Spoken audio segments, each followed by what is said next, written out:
এই পাতাই ছেড়ে দেন, প্রতিশোধ নেবেন না কোনোদিন কারো। প্রতিশোধ নেই, মামলা নেই, প্রতিশোধ নেই, প্রতিবাদ নেই। মাটির মানুষ এসেছি, শুক্রকীট তুচ্ছ জিনিস দিয়ে তৈরি, মাটির বাস এসেছি, মরে যাবো এই পর্যন্ত। একদিন বয়স দেখেছিলাম 40, তারপরে দেখলাম 60, তারপরে দেখি নেই। এই জীবনে ক্ষমতা দেখাতে হবে না। হালাল রুজি উপার্জন করব, 5 ওয়াক্ত সালাত আদায় করব, আর কোরআন তেলাওয়াতে অভ্যাস। কিছু না পারলে সূরা ইখলাস তো পারবো, কিছু না পারলে সূরা ইখলাস পারবো না ভাইজান? কুল আল্লাহু আহাদ আল্লাহু সামাদ, এটা জানি না। এটা 3 বার পড়বো, সকালে 3 বার পড়বো, বিকালে 3 বার পড়ে আল্লাহকে বলবো, এই দেখো আমি একবার কোরআন মাজিদ পড়লাম, এই নাও।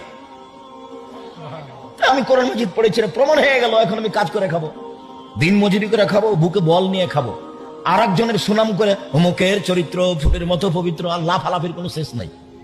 রাস্তাঘাট ঘেরে জীবনে এটা করবে না, জীবনে নয়, জিন্দেগিতে নয়। হালাল রুজি উপার্জন করবো, বাস যা হবে 10 টাকা 5 টাকা।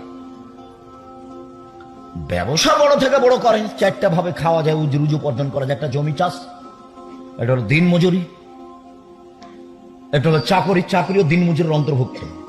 যারা দিন মজুরি করে তাদের টাকা শেষ হয় বিকালে, আর যারা চাকরি করে তাদের টাকা শেষ হয় 25 তারিখে। 5 দিন ধার